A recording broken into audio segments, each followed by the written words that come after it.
agenda to go through today, which of which is for information reports, and there are some reports which exclude the general public. So if I can start with the agenda, item 1, and this is the election of the Vice Chair. Before I go on to that fully, can I just say thank you to the members who have left the committee. That's Councillor Paxton Hood-Williams, Councillor Leslie Walton and Julie Davis. Can I personally thank them for all the help and support they've given me as Chair over the last few years, and I wish them all the very best in their future roles within the Council. I'd also like to welcome Councillor Patience Benter. I don't know whether Patience is with us today, but I'd like to welcome Patience to the first meeting as well. So having said that, if I can go forward then with the election of the Vice Chair, and Jeremy, you prompt me if I don't do this quite right, but can I have nominations for the Vice Chair, please? Chair, I'd like to nominate David Roberts. Thank you, Mike. I'd like to second that nomination as well. Do we have any other names, please? No? All in favour of David Roberts as Vice Chair? I'm seeing hands up. Yeah. Okay, then, for the record, then, if you can note that the vote has gone in favour of David Roberts as Vice Chair. Can I just thank Mike for his nomination and for the Chair for seconding the nomination, and obviously I will do my best to fulfil the role in the coming months. Thank you very much. Thank you. David. Before we leave that agenda item, can I just, for Jeremy's action, Councillor Leslie Walton was also a cross-member onto the governance group. So we will need at a future meeting to agree and to vote a nomination for the link to that group. But we can do that at a future meeting, I assume. Thank you, Jeremy. Okay, moving on to agenda item 2, which is apologies for absence. Thank you, Chair. Apology from Councillor Jeff Jones. Yeah. And agenda item 3, disclosures of interest, please. Any disclosures? No, not seeing any hands up. Okay, we can move on. And that takes us to the minutes of the meeting of the 22nd of October. If we can take them page by page for accuracy before approving them. Page 1, page 2, page 3, page 4, page 5, page 6, and page 7. Could I have hands up, please, if they're an accurate reflection of the meeting of the 22nd of October? Thank you. I take those as approved, Jeremy. We're now into the main part of the committee meeting, which is at part A, reports for discussion. And if I could welcome Simon Cockings to the meeting to produce his internal audit monitoring report quarter 2, and also the fundamental audit report for 24-25. So welcome, Simon, if you can take us through your reports, please. Yeah, thank you, Chair. Congratulations, David, as a Vice Chair. Happy to see you as a Vice Chair. Yes, for the committee, this is just the standard quarter 2 monitoring report, outlining the work completed by the team between July and September 2025. As shown in section 2, the team issued 21 audit reports in that quarter, 8 with a high level of assurance and 13 with a substantial level of assurance. No moderate or limited reports were issued in the quarter, which is good to see. A total of 158 recommendations were made, and all of those recommendations were accepted by client departments. That's shown in section 2.3, and there's a breakdown there in 2.4 of the rating of those recommendations.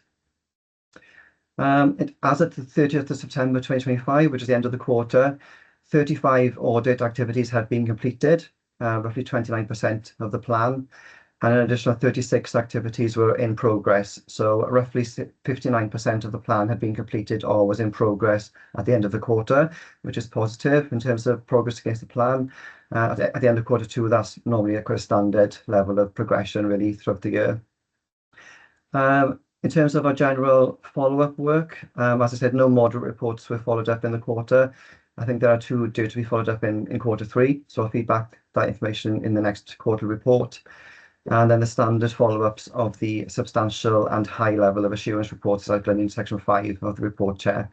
Again, the appendices give some more detail of the audits that were finalised and the ratings and the scope and some of the key points that were found as part of the review.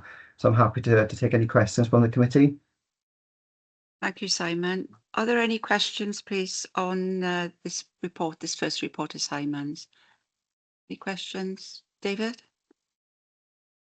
Hi, Simon. Thanks for your congratulations.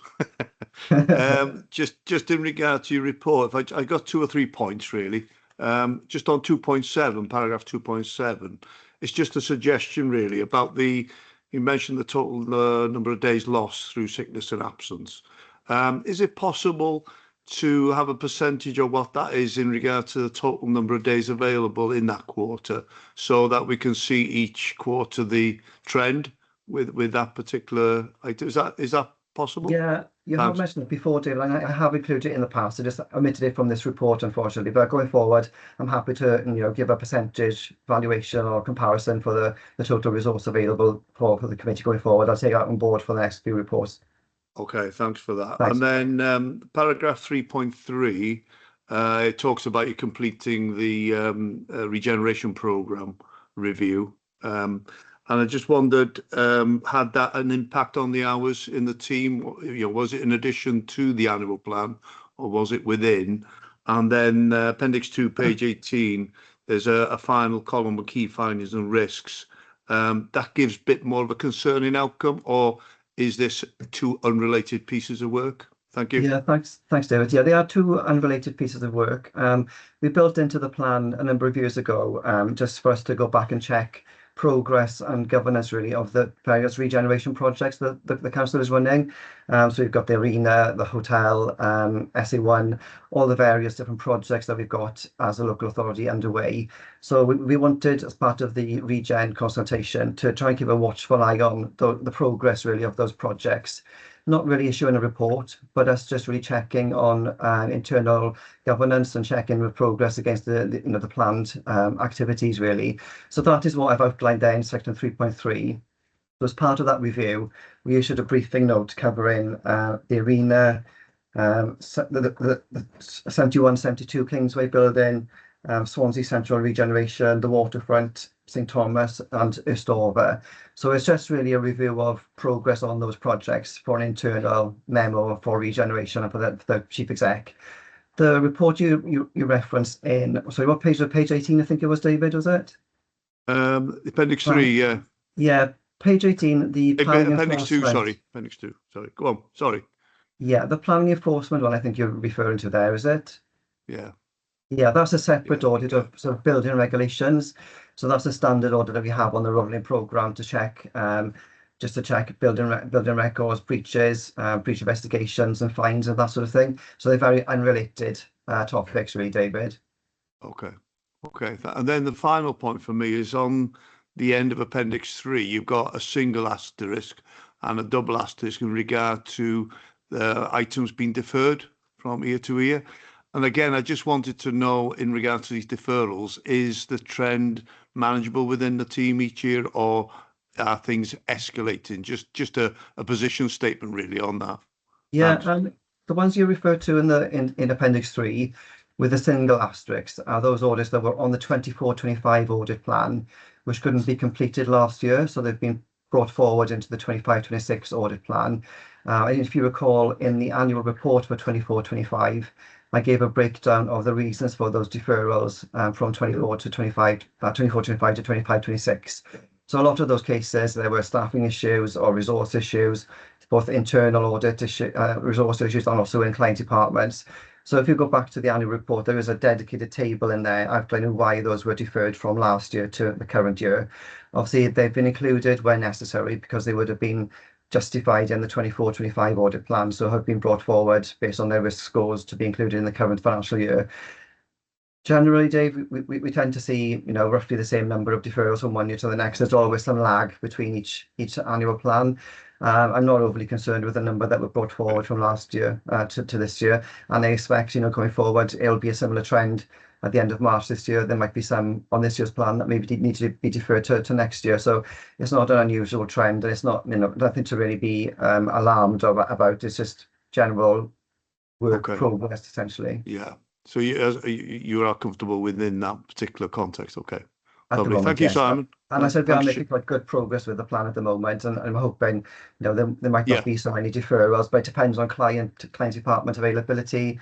You know, it's a lot of things that sort of are in the mix really in terms of why we might need to defer an audit. So I can't say there won't be any at the end of the year, David. Hopefully there won't be as many, but it Okay. depends on client availability as well. Okay, thanks, Simon. Thanks for that. Thank you, Thanks, Chair. Dave.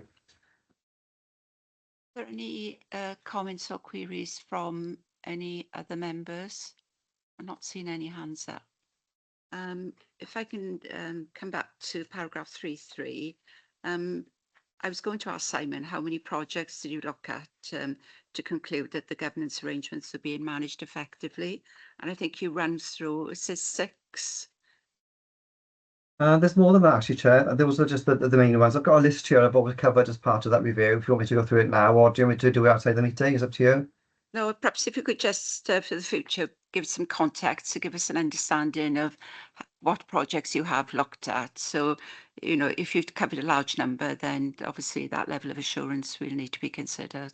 Yeah, there were 8 in total, Chair, but 8 in total. I'm happy to take that away and send you the briefing note if you'd like to see that outside of the meeting. That's Yeah. fine. That's fine. I heard 6, so it's just the other 2 I didn't hear. Okay, the other question I have, which just for the members, clarification really, within your appendix, you refer to work that's planned, work that's allocated, and work that's in progress. Mhm. Can you explain how that works across the you know, the audit year, so that we're understanding the allocated particularly and the in progress aspect? Yeah, of course, Chair. I think obviously for members' reference, you're referring to Appendix 3 there, which is the annual Yeah. plan, progress against the annual plan. You'll see at the start of the year, or when we actually put the plan together, a lot of the audits are planned, as you'd expect. They're work that we plan to undertake in the next financial year. So those are classed as planned audits. Those audits are then allocated to the team on a quarterly plan basis. So we allocate the jobs to the team members quarterly. So try and break it up a little bit easier to allocate the jobs. So when those are allocated to the team as part of the quarterly work plan, we note them as allocated to members of staff. So there will be a dedicated auditor allocated to that review and a senior to review it. When they're then in progress, obviously that is classed as in progress. So the audit has started and they are actually working on that audit in that quarter. So it would change from allocated to being in progress. And then the next step then is either draft issued or final issued. So there's various stages there in terms of the allocation to the team member and then updating committee on the progress of that review. So I hope that makes a bit more sense. All of the audits are planned in the year to be completed. Once they're then allocated, they're given to a team member to do, and then once they're started, they're in progress, and then they progress to the final stage then in the plan. Thank you for that, Simon. I think it's useful to have that clarification for the members of the Governance and Audit Committee. If I could take you to paragraph 3.1, you refer to training, which is, you know, the key requirement of the team, and you make reference to the team are making good progress in completing training modules. Can you explain to us how well that's going? Is it nearly complete or is it halfway there? Yeah, I double checked the training, the update. I give an internal check of the training completion for these particular modules because they are not on the council training package or systems. They are very much something I've recommended that the team complete because it's very sort of dedicated against internal audit training and the global standards that I've sourced myself. 99% of them are complete. I think the team are quite keen to get them underway. I think there's only 1 or 2 members of staff that have got a few modules left to complete. But again, there's about 15 or 16 modules there that, you know, I've recommended the team review and complete. So the training is very much more or less complete, Chair. So I'm happy that they are, you know, taking that on board. They seem to be quite keen actually in terms of completing it just to get up to speed with the new standards, which is good to see. But yeah, I'm happy with the progress that's been made to date, Chair. That's excellent. It's good to hear because it is critical that the ongoing training is refreshing for them. Just I've a got note there. Sorry, Chair, just a note there as well. Obviously, this is the training I referenced in 3.1 is something that I've sourced myself, and obviously the team also have to keep up to date with their mandatory training. So again, I keep a manual check to make sure those are up to date as well. So there's two separate areas. There's a mandatory training that's required by the council, which is logged on Fusion. That's up to date, and obviously then this internal training session, I keep a separate log for, essentially, to make sure they're complete. That's good news, that is. Thank you, Simon. I've got a couple of questions on Appendix 2. I won't go through them all because we briefly discussed a couple of them. Okay. I'm looking at one of the questions, or one of the comments you've made on page 19, where it talks about some internal control weaknesses. And I'm just wondering whether, in regard to those weaknesses, whether you did additional testing to ensure that there was no significant errors or concerns to be raised. And it's the education planning resource section on the top of page 19. I won't go into the details there to be read, but I'm just wondering the principle where you've got 3 key factors of weaknesses, internal control. Do you do a bit more testing to ensure that there is nothing untoward going on? Yeah, thanks, Chair. I think you're referring to the top, one of the top of the page. And again, I won't go into the detail of those, but there were 3 key weaknesses that we highlighted as part of that review. The weaknesses were identified, but obviously our testing didn't uncover any untoward findings. So while we are aware that there were weaknesses, for example, the first one about the £10,000 for supply teaching, that really was only in respect of the head teacher's delegated authorisation limit. So most head teachers have got a £10,000 limit to delegated authorisation, and obviously supply teaching spend is often uncontrollable, really. So that if that does exceed £10,000, it is a control weakness, but the spend is still legitimate spend, if you can understand what I'm saying.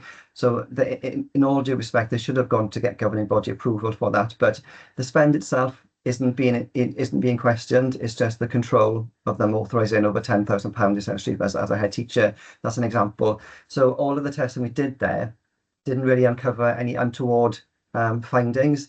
They were just control weaknesses that we picked up as part of our testing. We would have extended the sample in some cases if we did find issues.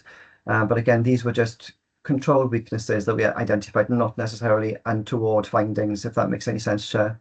Yeah, I understand. Thank you, Simon. And within the appendix, there are 2 areas and 2 audits you've done, which you've identified unofficial funds had not been audited in a timely fashion. I'm just wondering, have that been escalated, or is there any additional work required of you to look at those? Obviously, the recommendations would have been accepted, Chair, as part of the review, because all of the recommendations in Q2 have been accepted.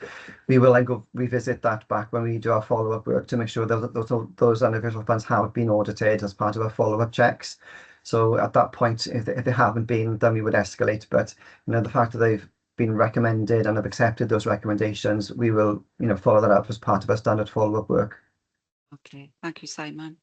Are there any other questions from any members before I move on to the next report? No? If we can move on to the fundamental audits report then, please, Simon, agenda item 6. Yeah, thanks, Chair. It's me again. So this report sort of summarises the status of the recommendations that we made as part of our 24-25 fundamental audits. Just for members that are not familiar, our fundamental audits are the key audits that we class as a regular key system audits for the local authority. Those audits that have a high level of assurance as part of their annual or part of their audit are moved on a 2-yearly cycle. So high assurance reports are audited every 2 years. Substantial audits are audited every 2 years with a mid-year update in the first year. Then any audits that receive a moderate or limited assurance are completed on an annual basis because they're deemed as be higher risk. So the rolling programme for these audits is shown in 2.2, in the table in 2.2. You'll also see there underneath the table, I've noted that we couldn't complete the main accounting audit last year due to staff shortages within the accountancy team. And also the accounts receivable wasn't completed last year either, which should have been on an annual cycle. In terms of the main accounting audit, We have recently completed that one, just to give committee an update. It's currently due to be out as draft this week as a high-level assurance report. So that's another positive update there. And obviously accounts receivable, the committee have had a number of updates from NES about the age debt project throughout last year and the current year. And I'm pleased to say we've issued that accounts receivable audit recently, and it's had a substantial level of assurance. So we've seen quite a good improvement there in the last 12, 18 months, and progress has been made. So I think NES is planning to bring that report back to the committee probably in January. So again, just a positive message really back to the committee that's seen a significant improvement over the last 2 years, thanks to the work of NES and her team. So as at the end of last financial year, 10 of the 14 audits that are classed as fundamental have a high level of assurance, and 3 at the time of writing the report had a substantial level of assurance, which was council tax, business rates and employee services. And that now includes accounts receivable as well. Which again, so that's an improved picture there. Appendix 1 shows the number of recommendations that were made in 24-25. So as at the end of, as of compiling this report, actually, 24 of the recommendations made have been fully implemented out of 35, which represents about 69%. And then 5 have been partly implemented, which represents about 14%. So again, quite a positive picture at the time of compiling the report. I've got a few more details in Appendix 3, which is probably the key document to review in terms of those recs that haven't been fully implemented. Just to draw your attention to the 2 medium risk recommendations, really. The rest that have been either partly or not implemented are low risk. So I wouldn't really draw committee's attention to those in particularly. But obviously there's one for business rates. Sorry, on page 40 and 41. There's one medium risk for business rates in terms of recovery of rates. And there's also one then on page 42 in relation to council tax, again, in terms of council tax collection rates. And in both of the comments on those recommendations, you'll see that both departments have taken on additional staffing to try and address those the shortcomings. So again, they are working on that, and they have got additional resource to try and improve recovery of both business rates and council tax. So that's really all I'd draw attention to in terms of the non-implemented recommendations, Chair, but I'm happy to take any questions. Thank you, Simon. Are there any questions on this paper? Mike White? Yeah, thanks, Chair. Of those 4 that you listed, Simon, were those previous recommendations that haven't been implemented? Yes, if you look at the table in Appendix 3, Mike, Yes. you'll see on there where they are repeated recommendations. We do note that in the action plan. So Right. the business rates one, you'll see it's got a comment there on page 40. It is Yeah. a previous audit recommendation. Right. And the council tax is also a previous recommendation. I mean, Right. the teams are working hard to try and increase recovery, and they are taking on additional staff. But particularly with COVID and business rates and council tax, we did see a dip in collection rates throughout the COVID period, and I think the team are still working towards getting back up to pre-COVID levels. Essentially, it's not unique to Swansea as a council. I think it's quite generic across a number of local authorities. But yeah, so to answer your question, Mike, they are both repeated recommendations. Okay, thanks, Simon. But it's nice to see progress has been made on them. Yeah, Mike, like I said, they have taken on additional staff, so we are hoping to see that backlog reduce over the coming 12, 18 months. But again, when these fundamental audits are completed again, we can provide an update to the committee on recovery rates going forward. Thank you, Simon. Are there any other questions from those remote? No. David? Just a quick one, Simon, really, and it's just reiterate what you said about the main accounting system and the accounts receivable. It's good to know that's underway now, so because obviously last year we had some concerns about that, but it's good to see that's been noted there and obviously underway. So thanks for that. Thank you. Yeah, thanks, David. I mean, at the time of writing the report, we were in the process of doing the main accounting audit. So it's just a verbal update that has been completed at the moment and is due to go out this week with a high level of assurance, as I said. And again, accounts receivable, it's nice, for us and NES and for the team to see an improvement there. And obviously, I think NES will feed that back in due course in more detail with an update in January. NES, I'm not sure if you want to come in to say anything about that. No, I think if the chair's happy, we will bring the report, even though it's a substantial, just so that the committee can see the progress that's been made and can be assured that we've now got systems in place to avoid us getting into that situation again with a significant sort of backlog that we have faced in the past. Thank you, Ness. Yeah, Yeah, look forward to seeing that. Thanks, Ness, and thanks, Simon. Thanks, Chair. Thank you. No more questions for Simon on that paper. I've just got something perhaps you can consider, Simon, for the future. Noting that the council have just implemented significant changes to their finance systems, and also there's been large changes around key staff within finance and other departments. It's regard to your risk-based approach and your cyclical approach to undertaking the audits on those fundamental audit areas. If you could just consider looking at that methodology to see whether you need to refresh that in any way to reconcile recognise the changes in staff and the changes in systems. I'm not saying it needs to be done for any minute, but if you can just consider that and take that away, I'd be grateful. Yeah, thanks, Chair. Obviously, there have been some changes in staffing and systems. Obviously, we are currently doing the consultation exercise for the next year's plan. And obviously, in the new year, I'll be building the 26-27 audit plan again, which will build in the fundamental audit. So I'm happy to take that away and maybe consider that with CMT to see if they need to consider whether we need to refresh the cyclical approach for the fundamentals. Personally, obviously there are some changes, but there are still some key staff in place. I don't think there's a major refresh required, but I'm happy to have that discussion and consideration with CMT if we need to. Thank you, Simon. I appreciate that. If we can move on now then to agenda item 7, which is the Public Service Ombudsman report.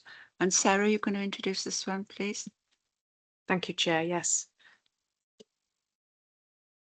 So we would usually bring this report earlier in the year, but it wasn't. It was late arriving this year, so we've brought it separately. So we brought our full council report earlier, and this is coming separately for you. But you'll see in the report the Ombudsman received 1,337 complaints about Welsh councils generally, which was a 20% increase on last year. For Swansea Council, we received 113 complaints, of which 109 were closed by the Ombudsman. Obviously, some of their complaints are quite complicated and go across years, so not all the cases close within one financial year for them. Only 12 required intervention, with 11 resolved early or through a voluntary arrangement, and just one complaint was upheld, as you can see in the report. Generally speaking, it's a small number compared with the hundreds of thousands of jobs and service requests that we get as a council every year. Main complaint subjects, which both for the council and across the whole of Wales, is around social services, environment, environmental health and housing. But there has been a drop in complaints about complaints handling for 24-25. In terms of the Ombudsman interventions, 87% were resolved early generally for everyone. And the average assessment time for the Ombudsman did reduce as well from 4 weeks to 1. So they've definitely been able to improve their and speed up their caseload, which has been helpful. The council received 24 Ombudsman recommendations. So we'll if we get any recommendations from the Ombudsman, then sometimes they come as multiples for one complaint, or it might just be one. 33% were completed on time. They have all now been delivered, and we do have some new measures in place as well, as you'll see in the report, to improve that performance. Often we will get quite complicated areas where recommendations, if it's about doing, say, a repair, it will take some time. And in terms of closing the recommendation, we have to make sure that we've not only done it, but responded and attached all the evidence to the Ombudsman. So with some of them, we'd done the recommendation within the timescale, but we just hadn't been able to provide the Ombudsman with the evidence. So therefore, that's why compliance looks low, but they have all been completed and all the evidence has been provided. You'll see there's no public interest or special interest reports for Swansea Council in the year. Happy to take any questions. Thank you, Chair.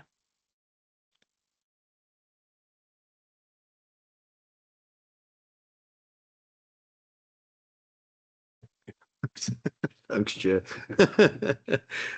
Just 2 or 3 points, please, Sarah, if you don't mind. On paragraph 6, on page 42. There's a series of bullet points at the top of the page, and I'm just trying to correlate the second bullet point with the next to last bullet point.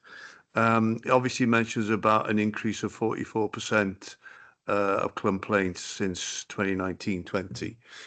And then you would think people are dissatisfied with the local complaints procedure. Is that the reason? But then at the next to last one, it says a drop in complaints about complaint handling. So I just wondered how those two, I mean, it does mention where the areas are, but how that sort of correlates really together, if you don't mind. Thanks. Yes, absolutely. So the increase in complaints will be about services. Yeah. So where people have actually received a service and have been unhappy about it or had an outcome they were unhappy with. The complaints handling is about, say, where complaints had not been responded to on time, or that people had been unhappy with how the process had gone. So it's about the complaint process itself as opposed to the service subject matter. Yeah. Does that help? Yeah. Yeah. Thank you. And then just on paragraph 19 and 20, it mentions about the external investigators. And I obviously pick up that these are sort of procured externally in regard to complaint handling. But I just wonder, has there been, on a partnership basis, a discussion with other public sector bodies, either at regional level or whatever, about having a reciprocal arrangement with their investigators? Because from an NHS background myself, although I worked in mental health, that was my head of service, I used to do the investigations in maternity or medicine or whatever other area, and there was a reciprocal arrangement in-house, if you like, in that sense. I just wondered on a partnership basis whether that had been looked at. Thanks. The external investigators for social services are very specialist because they have to adhere to all the legislation. There's various different legislation that related to both adults and children's services for social services. And there's different types of investigations as well, depending on the nature of it and whether it's an adult or child. So there's a very small number of very specialist people across Wales. Right. We do talk as an All Wales Complaints Officers group, yes, and we do talk about, we obviously we share the independent investigators details, and we do share that across Wales, but they are a very small number of very specialist people, which makes it problematic. But we have recently recruited more in, which is helping us. But obviously, as social services complaints become more complicated, complaints can take longer, and over the years, as with everything, prices do increase, they go up. So that's why we're seeing generally the increase across this, and we anticipate it'll continue, to be fair. Okay. Well, I mean, thanks for mentioning the specialist side of things. Thank you. Thanks, Chair.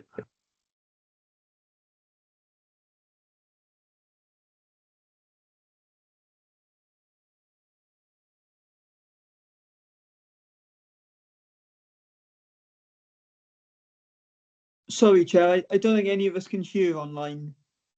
Sorry, that was my error. Thank you, Sam. I'd left the mic off.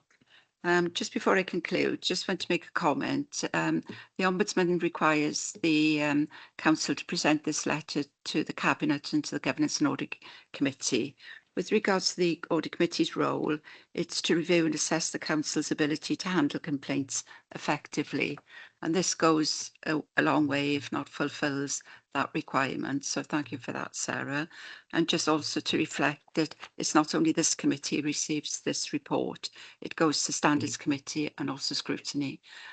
So it's had a good circulation. So there's been a wider knowledge, and it's certainly accessible to the public if they so wish to see it. So thank you for that, Sarah. If we can move on, if there's no further questions, then to the agenda item 8, which is the corporate risk report. And just bear with me. Corporate risk, and Lee, so you're taking this one. Yes, thank you, Chair. So in terms of an overview of the Q2 report, it's demonstrating that the Council continues to manage our strategic risks and issues effectively and in line with the previously agreed corporate risk management framework. All the strategic risks and issues were reviewed at least once during the quarter, and then there was further oversight and governance provided by Cabinet, CMT, directors and heads of service. Looking at the kind of key headlines from the report, in total we had 20 strategic risks and 4 strategic issues at the 30th of September. These risks span across all of our corporate plan wellbeing objectives. None of the risks were rated green. 11 were amber and 9 were red. We had 1 issue rated amber and 3 as red. In terms of notable risk movements from Q1 to Q2, this is where we've maybe had new or reclassified risks. These were the highways assets, structural failure. That was added as a new strategic risk. We saw both social cohesion and connecting care de-escalated from issues to strategic risks. Both the Oracle Redwood and Sustainable Communities for Learning risks were closed, and that was following either successful project completion or integration to business as usual. Looking at our residual risk scores and changes, our HRA business plan increased, and that was in line with kind of budget pressures and competing demands which we've seen. Our statutory compliance in corporate building services increased, and that was following a reassessment of the impact of that risk. Delivering the regeneration programme, that reduced, and that kind of reflects really where we are with moving forward with a number of city centre developments, notably 7172 Kingsway, and some confidence in planning as well. And the development of the new waste strategy, that risk was also reduced with proposals due to go to Cabinet. Looking at the strategic issues, 2 of our issues were reclassified as project issues. That was sustainable communities and the increased project costs. And the scores for all our other strategic issues remain static. In conclusion, I think you can take confidence that the report is showing how we are proactively managing our strategic risks and issues. We're adapting to the emerging challenges and maintaining kind of effective controls. The key movements that we've seen in this quarter include the addition and reclassification of risks, but we've also seen some targeted improvements in risk scores, ongoing oversight of high impact areas, which include things like housing, compliance, regeneration and transformation. Thank you, Chair. Thank you so much. I can open up for questions for Lee, please, on this paper. Any questions remotely? No. David, any questions on this one? It's a comprehensive report, you know, as always. So I thank you for that. I do have a couple of questions on the content of the schedules, but I'm happy to email those to you. Thank you. I think it's just presentation wise that needs a bit of clarification. Thank you, Chair. I can email those to you separately. But thank you for that, Lee. And as I say, quite a comprehensive report, but an important report for this committee. Okay, if we can move forward to agenda item 9, and that's the report on the Council's response to Audit Wales reviews, Together We Can, a Missed Opportunity. Is that you again, Lee? Sorry, Chair, I think it might be Ness. Yes, is this, yeah? No, Chair, Sorry, Ness. I'm doing the commissioning review. This one is bear with me. It's got Lee's name on it. This is into is this the in Lee Campbell's? Yeah, it's in James it's area. in the Lee Campbell, not Lee Wenham's name. So I'm just finding it in the pack because it's not one that this is. It's Okay, Lee Campbell. Shall we move that on to the next meeting and take it at the next meeting? Is that? If possible, or I can just see if the officer is late joining, so we could come back to it later in the agenda. If he's late joining, or if there's any issues, Ness, I'm more than happy to take it at the next meeting. Yeah. Okay. Thank you. Okay then, so if we go on to agenda item 10, which is the commissioning report. That's you, Ness, is it? That is me, Chair. Thank you. Sorry for that confusion. I couldn't switch between screens fast enough. So this report basically sets out the Audit Wales review of our commissioning arrangements and then our management response, and then provides an update on where we are with that. So before I go into our response and our update, perhaps I could invite Audit Wales if they would like to make any comments on their report for the Gareth? committee. Gareth, do you want to come in at this stage? Chair, it will be my colleagues Gemma and Martin who delivered the audit who will be taking use of that. If that's okay, then they're both Yeah. on screen now for you. Yeah, that's fine. Go ahead. Thank you, Chair. For the record, my name is Gemma Trivett and I'm a Senior Performance Auditor with Audit Wales. So thanks for that, Ness. Are you happy for us to sort of take through the detail of the report? You can assume that we've read Lovely. the report, but pick up the main key comments you Of wish course. to bring to the Audit Committee's attention. Lovely. Thank you, Chair. Okay, so by way of introduction, this audit was actually part of a national thematic review, so it was carried out in all 22 councils of Wales with a local report being produced for each council. And when we refer to commissioning, we mean the decision-making process that every council uses to decide how best it can deliver its service. So it's the process that leads up to the decision on how it will either make, buy, start or stop delivering a service. And it's important to note that this review did not extend into procurement activity or indeed arrangements for managing those contracts. The focus of our audit was to determine the extent to which the council's corporate arrangements support and guide services when they're considering commissioning a service, and provide assurance to the council that the decision on which service delivery option offers best value for money consistently and considers obviously a minimum range of factors. We also reviewed how the council developed its commissioning arrangements in accordance with the sustainability development principle, and that will help the council to secure value for money. And as is noted in the report there, we sort of conducted this interview between October and December of 2024. So this report obviously reflects the arrangements that were in place at that time, and I am conscious that things may have moved on from there, and that will be picked up as part of the management response form that Ness will come to later.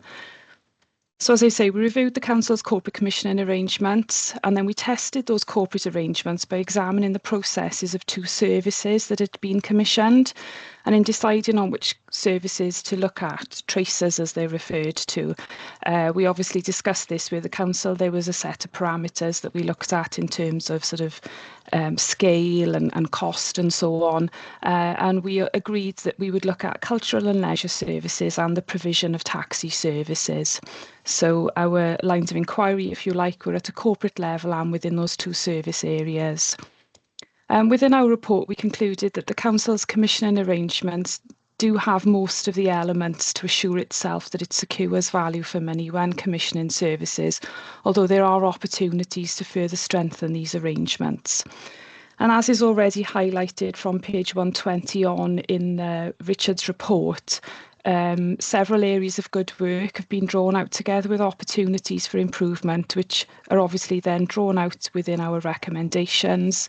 And we've made a set of 3 recommendations. They have been considered as part of the management response form, and the council has completed that management response form stating its actions to address those recommendations. And as part of our code of audit practice, that requires us to consider the council's response to those recommendations, and we are satisfied with the council's response to those recommendations. I'm happy to go through in more detail, pick up questions or to pass back over to Ness. Otherwise, it's to say thank you to the council for their support in helping us to undertake this review. Thank you, Chair. Thank you very much. That's really helpful and quite positive words that you've mentioned there. Ness, do you want to come in now?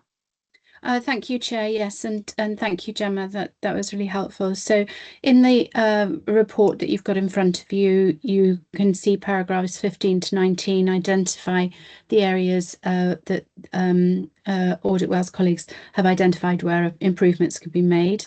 And paragraph 20 specifies the 3 recommendations that were made, which were around strengthening our arrangements, ensuring compliance, and introducing as a process of regular review of commissioning arrangements. So Appendix B presents the management response form, so identifies what we're going to do to respond to those recommendations, who's going to lead on it, and by when we're going to deliver those improvements. And so just to provide committee with an update on each of those, we have developed a draft commissioning strategy, and that actually has been discussed and considered by corporate management team this morning, and will now go on for further consultation with Cabinet and CMT and then leadership team, with a view to it progressing through to Council for approval on the 26th of March. Training will accompany the rollout of that strategy for staff in March and April, as will the development of tools and templates, which are already starting to be developed. We're not starting from scratch, obviously, because we have arrangements in place, but we're updating and refreshing those tools and templates in line with the draft strategy, and they'll be available for use from April 2026. In terms of compliance monitoring, we're building into our existing governance and processes rather than creating another set of arrangements. What we're building in is that some commissioning reviews will form part of our service planning process. And also monitoring and assurance will be provided through the senior management assurance statements and also through our strategic governance group agendas, so we can monitor take up and progress. In terms of regular review, the draft strategy looks at a 5-year period, and over that time, what the strategy sets out is for directors to ensure that all key services have been reviewed at least once over that time frame, using, as I say, the service planning process to schedule the reviews. And then the final element is around learning. And so we have already created a central repository on SharePoint where we can ensure all of the tools and templates and guidance is held, but also the review report outcomes and case studies and evaluations. So there will be that central repository for people to be able to access. Our intention is to complete all of these actions by the end of April 2026. Chair. So with that, happy to take any questions or comments colleagues may have. Thank you, Ness. Thank you, Gemma. That's really pleasing to see the speed in which you're aiming to action against all those recommendations. So any comments or questions from members, please? Not seeing any hands up. Dave? Yeah. Thanks, Chair. Thanks, Ness, for the report. I just wanted to pick up on one item or one theme really about stakeholder participation. And it's mentioned obviously at paragraph 25 on page 122, and then on page 123 at paragraph 30. And obviously it mentions about developments there around tools and things like that. But I just wondered, because we've heard about stakeholder participation previously in other contexts, and I just wondered, does this just need a bit more focus around stakeholders, be it internal, external, the general public? It was just a general question really, because as I say, we have seen this previously on other reports. Thank you. Thank you, David. And yes, certainly in terms of the strategy, there are a number of principles within the draft strategy that we've developed around how to go about implementing a commissioning review, and stakeholder engagement is an absolutely key one of those principles. So whether, as you say, in some cases, depending on the service being reviewed, that'll be internal stakeholders, but invariably it will involve external stakeholders too. And obviously they are a key part of that process and understanding the best way for the council to go about deciding how to provide a service. Okay, thanks very much. Thank you. Thanks, Chair. Okay. Are there any other comments? No. Again, I think it's a positive report. There are some good actions being taken, including the measurement of outcomes as well as included. So that's all very positive. So thank you, Gemma, and thank you as well, Ness, for explaining that to us. If we can move on then to agenda item 10, which is the risk management arrangements report. Who's taking this one? It's with me again, Chair, but again, Okay. if I may pass it to Audit Wales to introduce their element of the report, and then I can come back with our management response and update. Certainly. Is this you, Gemma?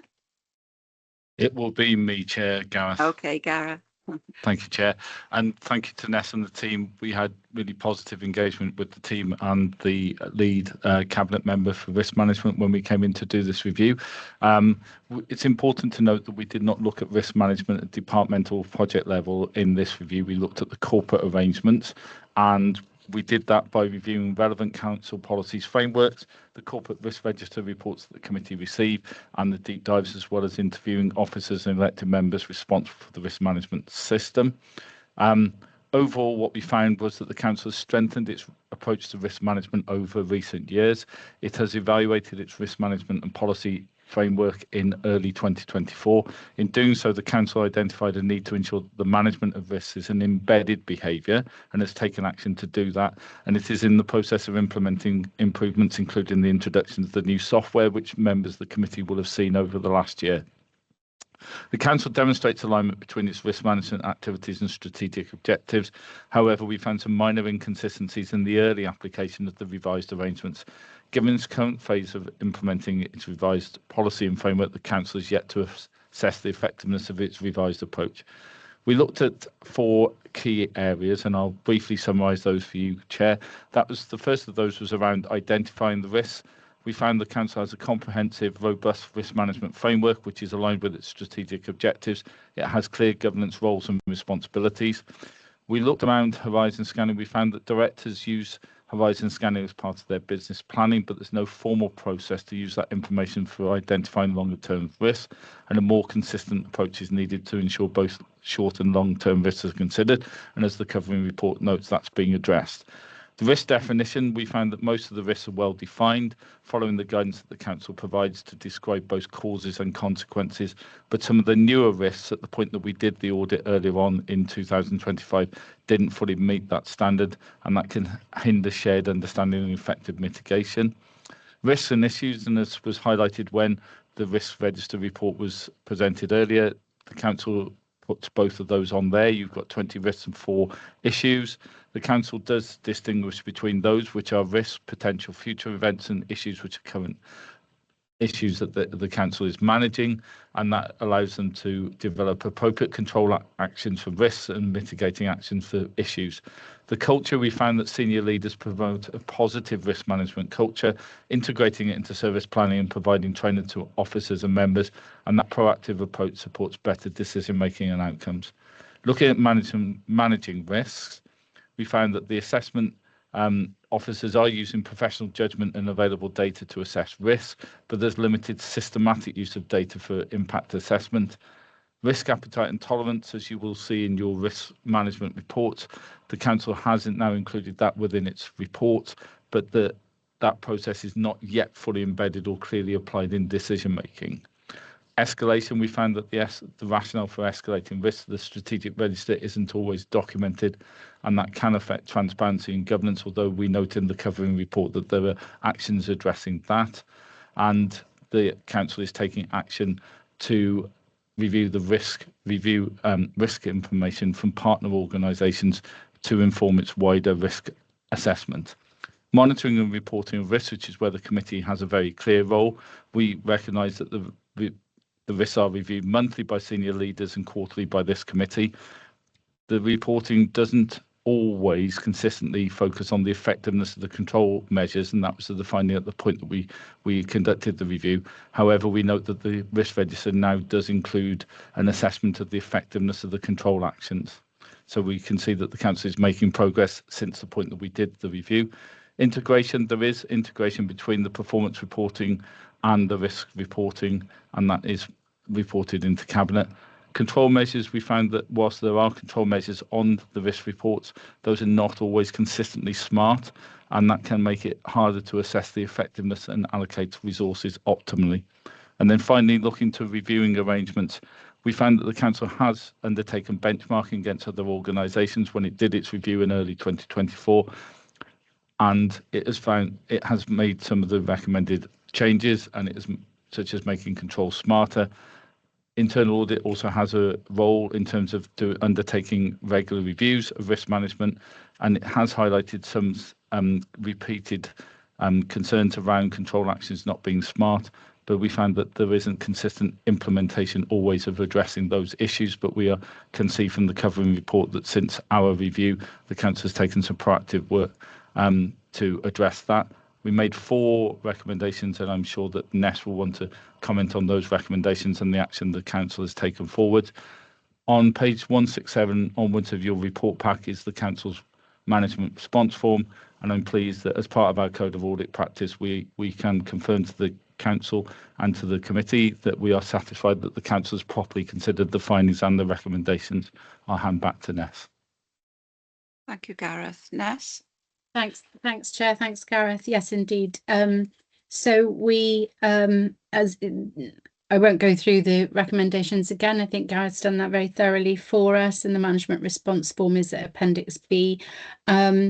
And so I think what I would like to focus on is how we are taking action against the recommendations that Audit Wales colleagues have made. So on the first one, which relates to horizon scanning, we've explicitly built that now into our service planning process. So as service areas are deciding what actions and priorities should go into their service plan, there is an element where they need to very explicitly look at horizon scanning and the risks that they may be facing over the sort of medium to longer term.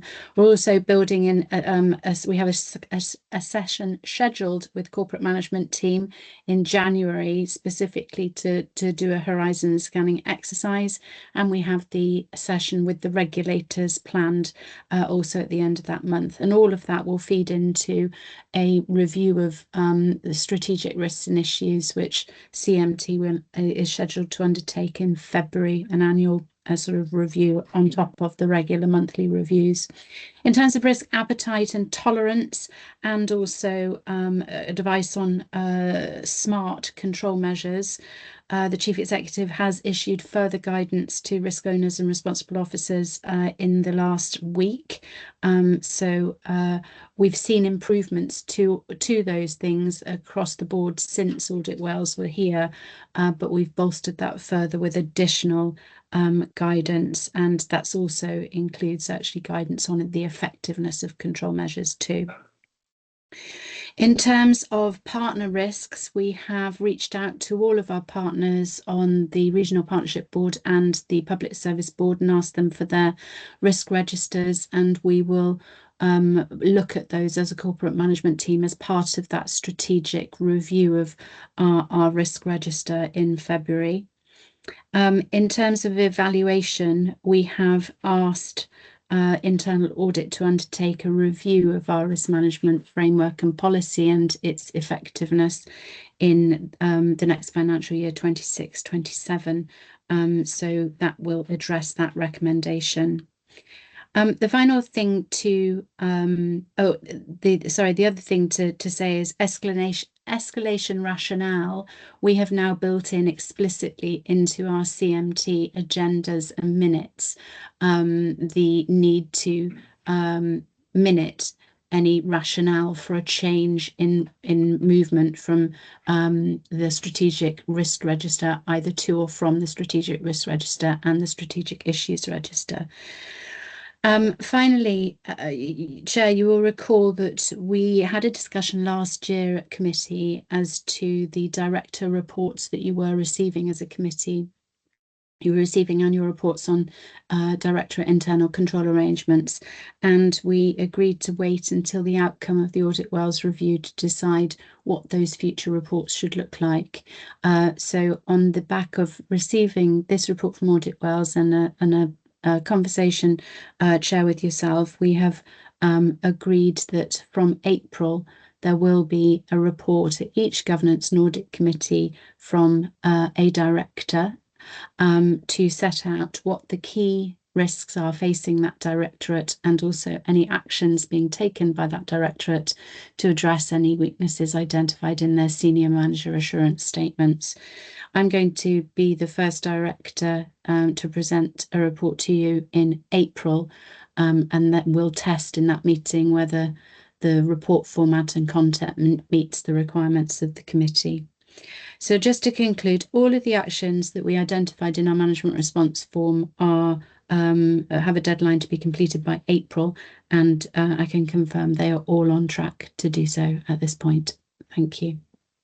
Thank you, Ness. Thank you, Gareth. This is a report I've been waiting for, and I welcome, because the risk management arrangements within the council have been on a journey for quite some time.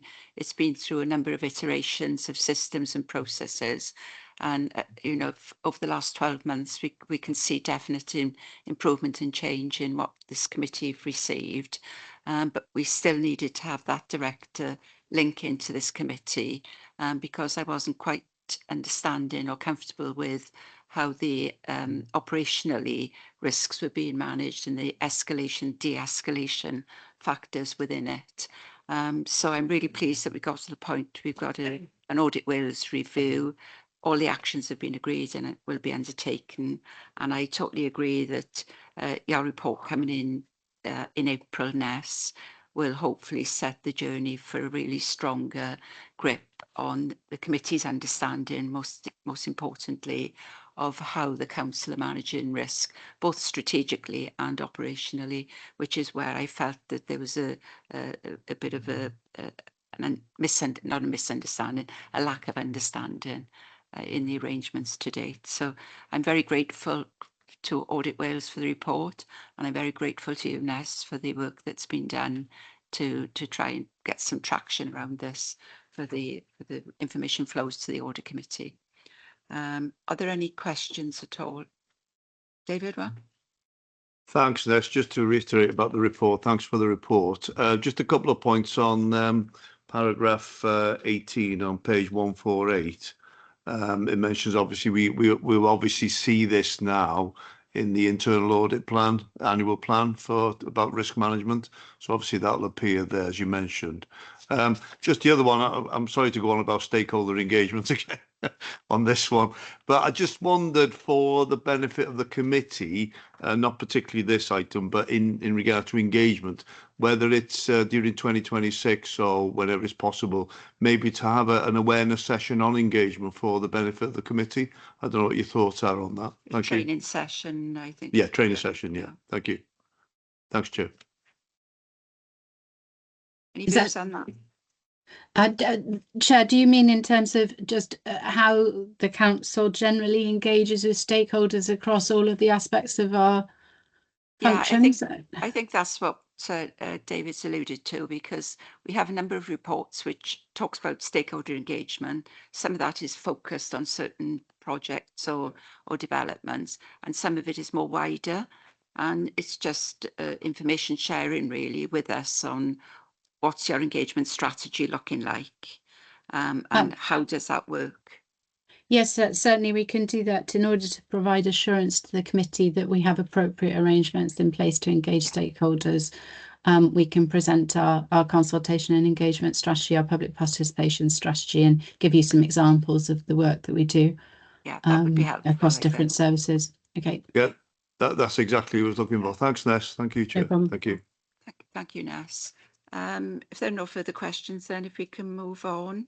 I think the next part of the meeting agenda is reports for information. We've got Audit Wales tracker which is a really helpful report that Richard presents to us so we can track progress being made against the Audit Wales recommendations. And I know Audit Wales are grateful to see this this paper within our meetings on a regular basis. Unless there are any comments or questions around that, I intend just to take it for information.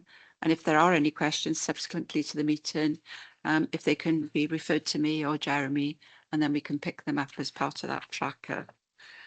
If you allow me to move on then to the next agenda item, which was the Governance and Audit Committee tracker report, which is the actions that we've asked for information to come back to us. You can see progress is working well and at pace with that one. So I've got no questions or comments, and stop me if anybody else has. But the same thing, if there's anything subsequent needs to be raised, please comment to me directly or to Jeremy, and we can progress those. And the final report agenda item is agenda 14, which is the Governance and Audit Committee's work plan. It's there for information along with the Scrutiny Committee work plan, so we can see that there's no duplication or gaps in the work that we both do. Again, that's for information. So unless there are any questions, I'd like to move on. We come to the part of the committee which is an exclusion to the public. So Jeremy, can I hand over to you, please? Yes, next report is exclusion of the public. Can somebody please move that the public be excluded, please? I'm happy with that. Okay, there we are, all in favour, thank you. I'll stop the recording now and the meeting will not stop being live. Trying to give it a couple of minutes.